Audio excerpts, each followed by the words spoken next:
Hello everybody, here's another video from Angie's Inspirations.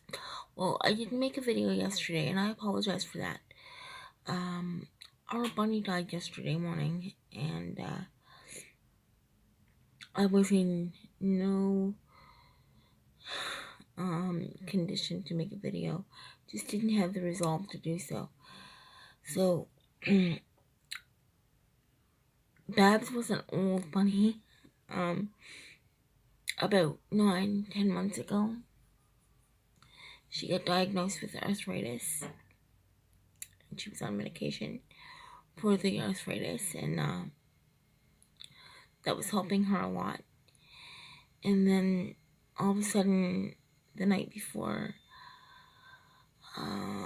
she passed away, she wasn't moving and she was laying on her side and kind of growling in pain. And it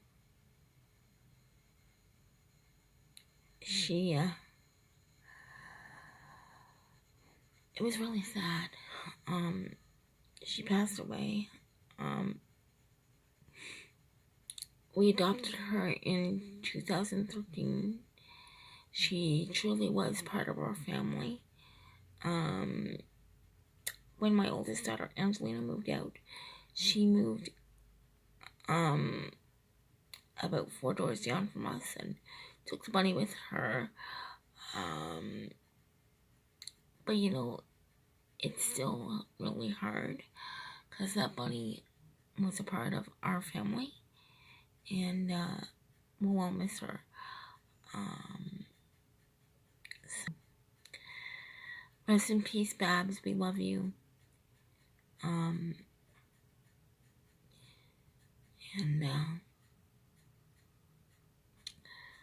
So sorry that you're gone.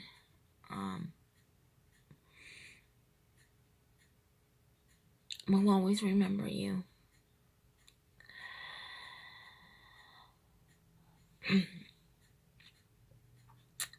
Well, I'm gonna change the subject here now. So I told you that I would keep you informed about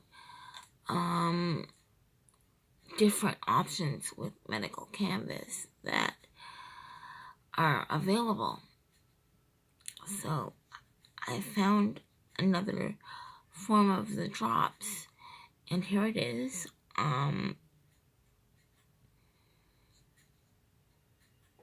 It's still the drops. It's still the drops, but it's in a bigger bottle.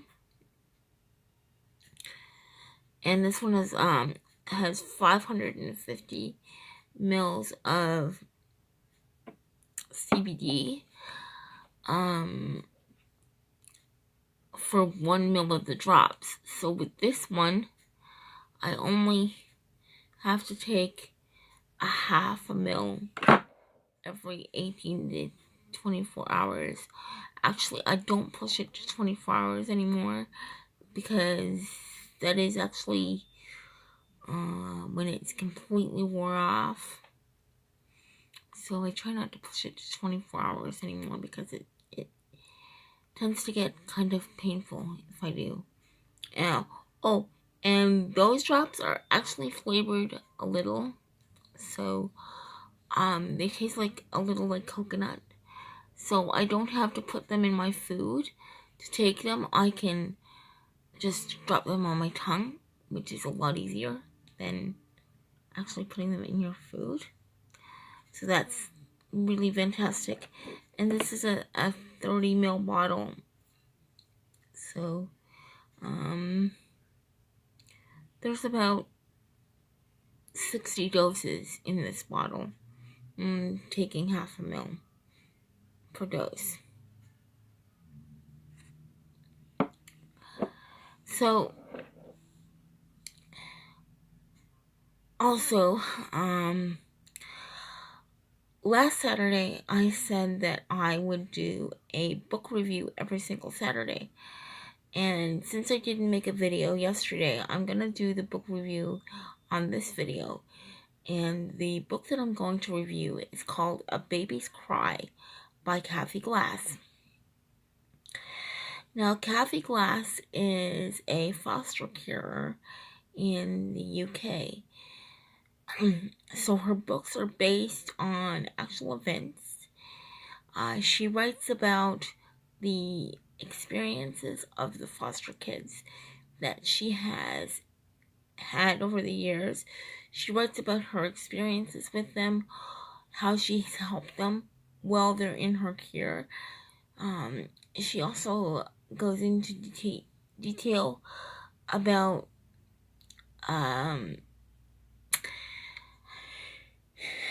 the training required in the UK for foster carers to become certified. Her name is not Cathy Glass. Cathy Glass is her pen name. So it's the name she writes under. Yeah, I don't actually know her actual name, but just to give you a little bit of background, she is a single mom. Well, her kids are grown now. She's a single mom, 2 biological kids, and she adopted one of the foster kids that she had. So she has a son that she calls Adrian in her books, and she's a daughter that she calls Paula. And there's 4 years between them. So Adrian is 4 years younger, 4 years older than Paula. And her adoptive daughter, her name is Lucy. So she's been fostering for 20 years. And in this book, A Baby's Cry, Cathy's support social worker calls her and asks her if she could take a baby. Now, a baby, Cathy hasn't had much experience with fostering babies. She talks about that in this book. She's not a regular foster carer of babies, so she's a little hesitant at first. But then she does agree to take the baby.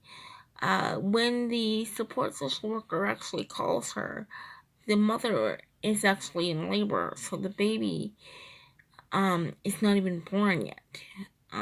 When the support social worker makes the first contact, and immediately when her support social worker, whose name is Jill in her books, when Jill tells her that the baby has not been born yet and the mother's in labor, immediately Cathy's mother's heart aches for that mother. You know, she's wondering what must have happened for the mother to have the child basically taken away from her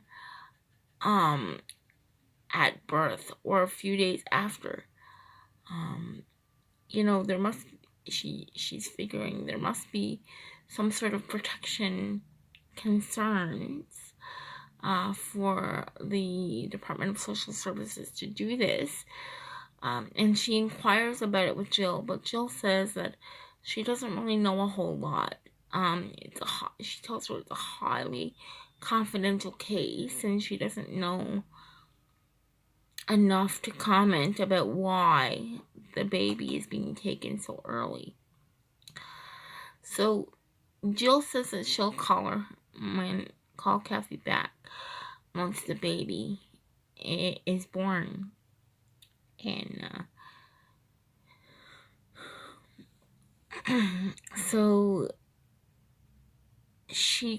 Jill calls Cathy back, and in between the time that Jill called Cathy back and her initial call, she talked to her children about the placement, because she always talks to her children about the placement. of a foster child who's coming into their home. She likes for her children to be prepared when foster kids come in to her home, because it affects them too. The placement can affect them in many ways. You know, they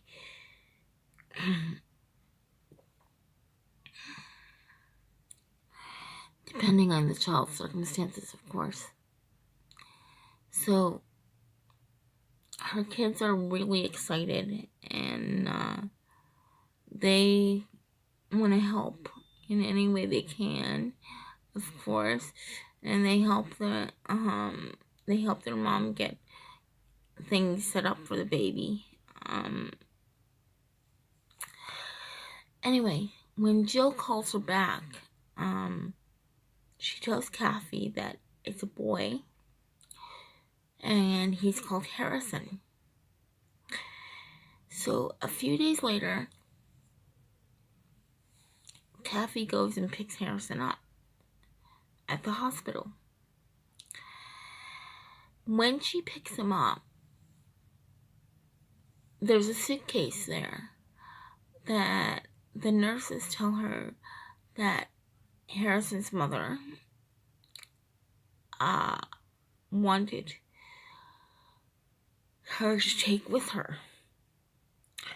So Harrison's mother's name is Brianna, and Jill states to Cathy that, you know, she's a kind lady and she won't give her any trouble. So this makes Cathy even more curious about why Harrison is being placed into foster care in the first place. She comes to find out that Harrison is actually placed in foster care under a Section 20. Section 20 means that the child has been placed in the foster care system upon the parent's request. So that means that Brianna, Harrison's mother, has actually put him into care. And again, Cathy's wondering, you know, why is this beautiful baby boy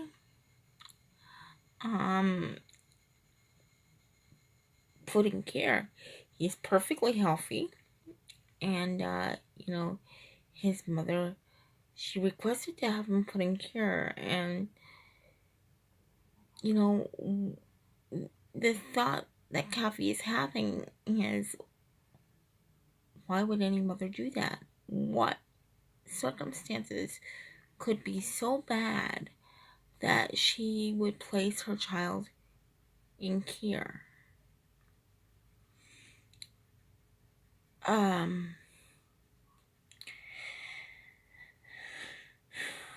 So Cathy takes the baby and the suitcase home, and when she goes through the suitcase,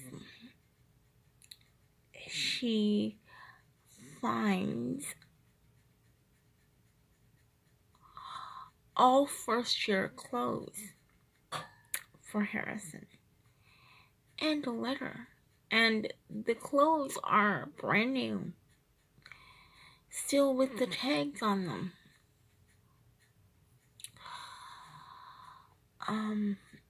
I won't tell you what's in the letter, because that would kind of ruin the book.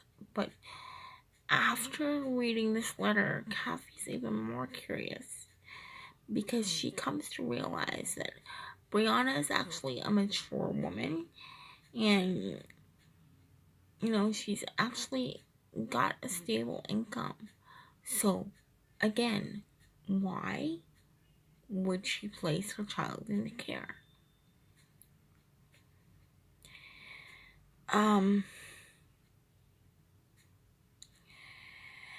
Cathy continues to care for the baby, and her children become attached to Harrison.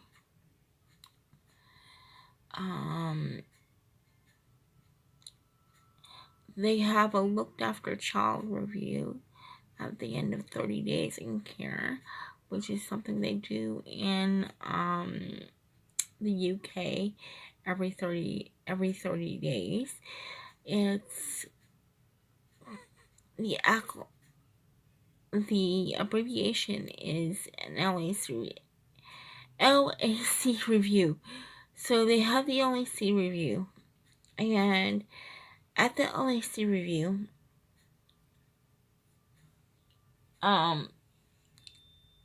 Cathy comes to find out that the adoption team is there. So she comes to find out that the plan for Harrison is actually to be placed for adoption. And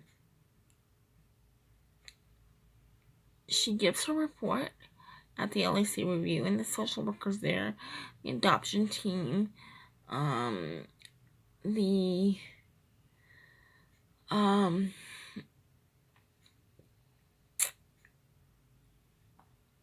can't remember all the people who are at the LAC reviews now.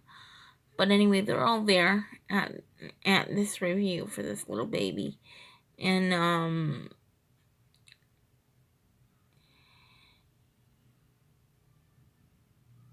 Cathy finds out that the mother, Brianna, has actually requested for Harrison to be placed for adoption.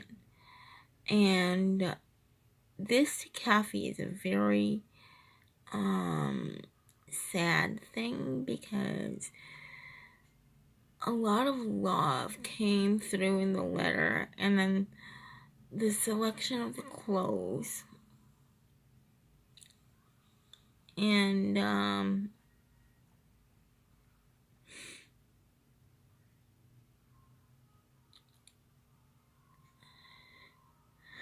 she's wondering how much this mother must be hurting, to feel like she has no choice but to do this.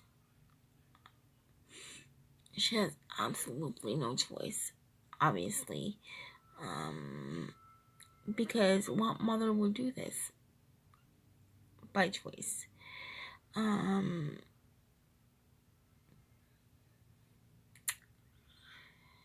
So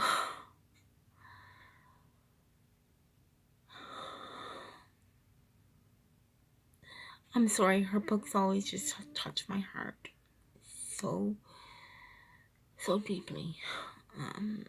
Some of the tales that are told in those books that she writes, are very heartbreaking and sad. The things that children have to go through sometimes should never happen,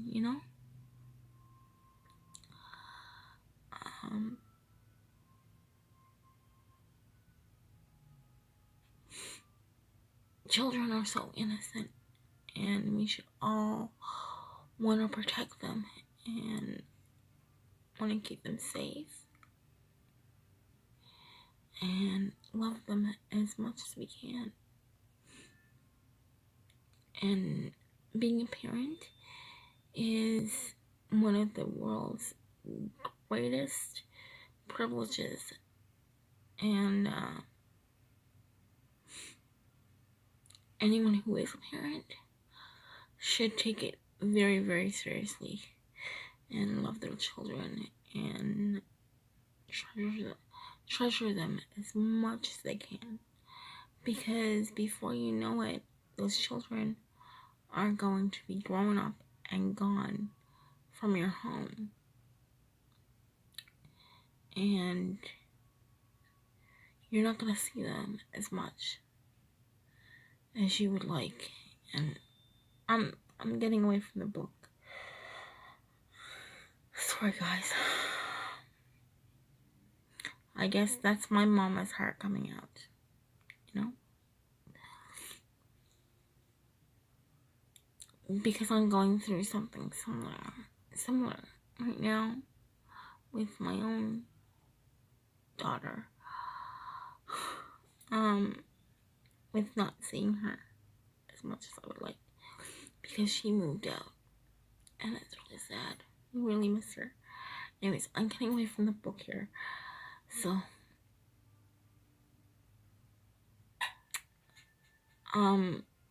about 2 weeks after Harrison comes into care, Cathy and her children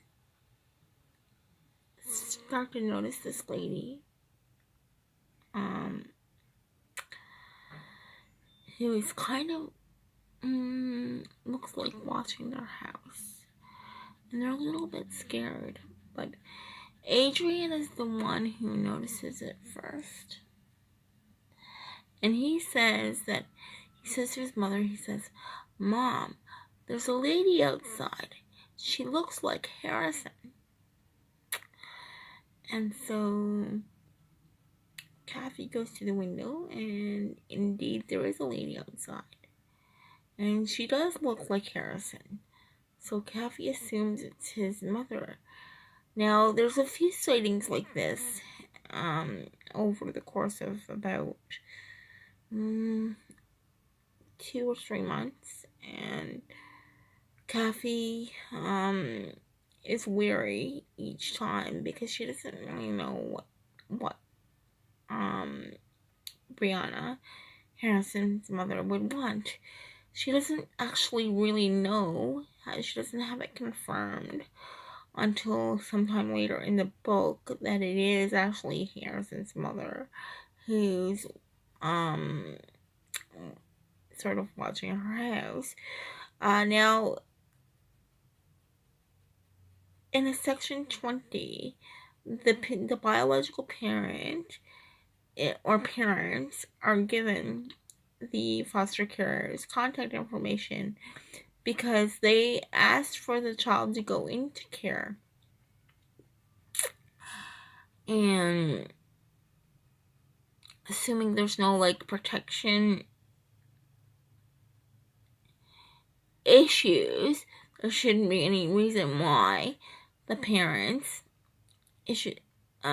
shouldn't be issued the phone number and contact information for the foster placement family. So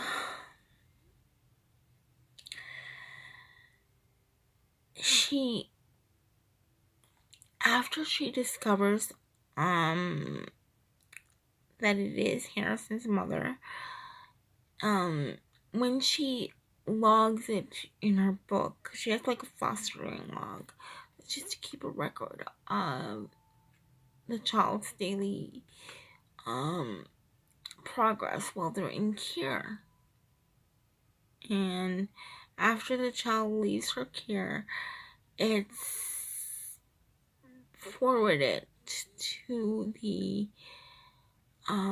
Department of Social Services, and they can keep it on file. They do keep it on file, and when the child gets older, if they wish, they have access to this record. So she starts to note this in her fostering log, and she tells her support social worker about it, and then Jill relays it to Harrison's social worker, and so they inquire with Brianna about why she's, basically walking in Cathy's neighborhood and looking at her house but not approaching and asking any questions about Harrison. And she's very shut down about it. She doesn't really say much about it. Harrison's mom is very fearful of a very specific thing. And if I tell you what that very specific thing is, it's going to ruin the book. So I'm not going to tell you what it is. but she's very frightened of a very specific thing happening. And she wants to protect Harrison as much as she can, which is part of the reason why she's not approaching the house and not talking to Cathy. So after all of this, okay, Cathy, late one night when the kids are in bed, Paula and Adrian and Harrison are in bed. This book takes place before she adopts Lucy. So Lucy is not in this book. So after Paula, Adrian, and Harrison are in bed one night, and she's just about ready to go to bed herself, she hears a knock on the door. So she answers the door, and she realizes that it's Brianna at the door, and she wants to tell Cathy why Harrison was put into care, why she made that choice to put Harrison into care, and why she's been sort of watching Harrison from afar.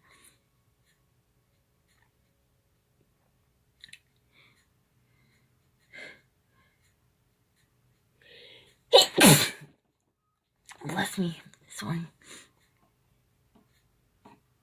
So,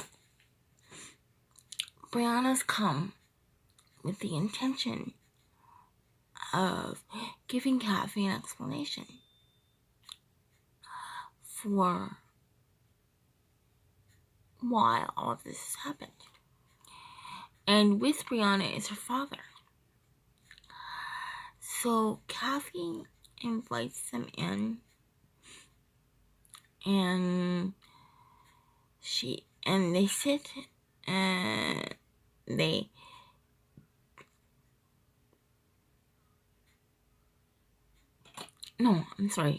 that comes at a later time. The first time Brianna comes to Cathy's house, it's by herself. I'm sorry, it's been a while since I read the book. So when she's by herself, she just wants to tell Cathy the story behind why she put Harrison into care. And she does tell Cathy the story behind why she put Harrison into care. And the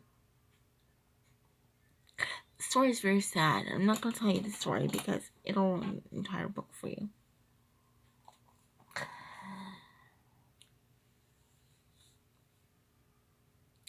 So Cathy has to report everything to the social worker, obviously, to her support social worker, and her support social worker reports it to Harrison's social worker.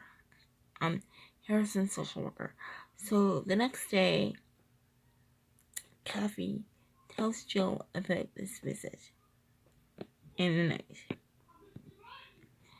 And she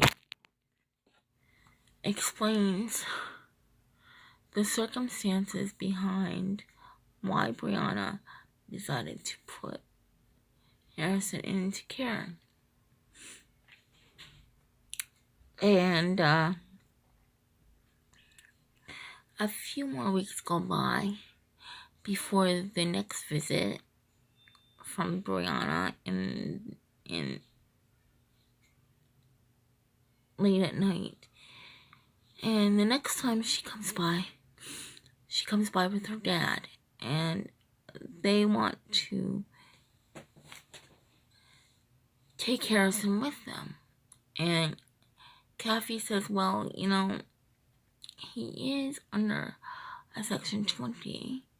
So technically you can, but even when a child is under Section 20, there is a procedure to be followed before a child leaves the care of their foster carer.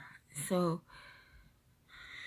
Cathy, of course, advises against it, and she convinces them that, it's the right thing to do to leave Harrison there with her for the night, and they'll get the ball rolling in the morning about having him, back into his mother's custody. And she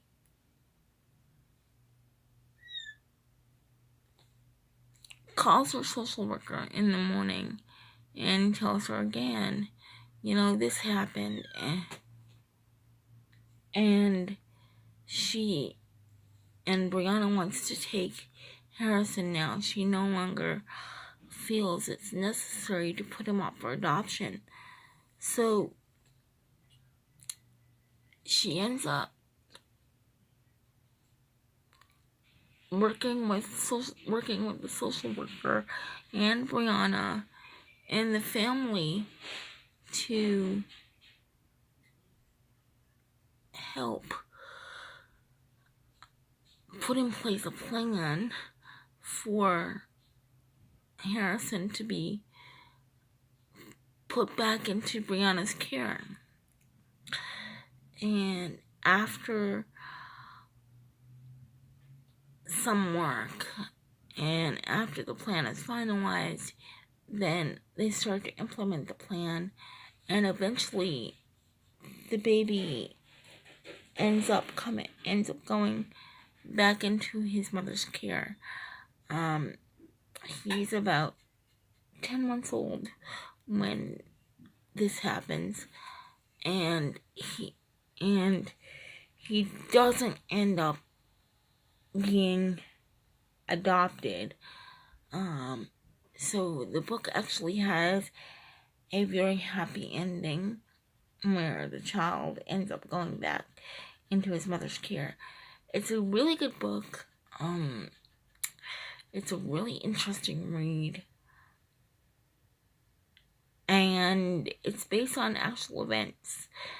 And that's one of the things that I like about Cathy Glass's books. She is a foster carer, yes.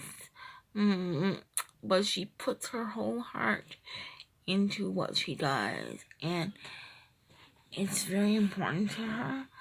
And you can tell that it's important to her. And it's something that she gets a lot of joy from.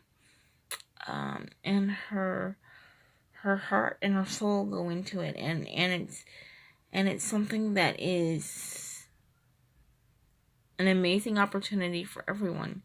And these books are really inspirational. So the name of the book is A Baby's Cry by Cathy Glass, and I really recommend that you read it. It's a good book. It's a worthwhile read, and it's interesting. So that's all for now, guys. I'll see you tomorrow with another video from Angie's Inspirations. Thanks for subscribing, liking, and sharing. Let me know what you think in the comment section below. And if you have any questions, feel free to ask, and I will do my best to answer for you. And I will see you tomorrow. Bye for now. And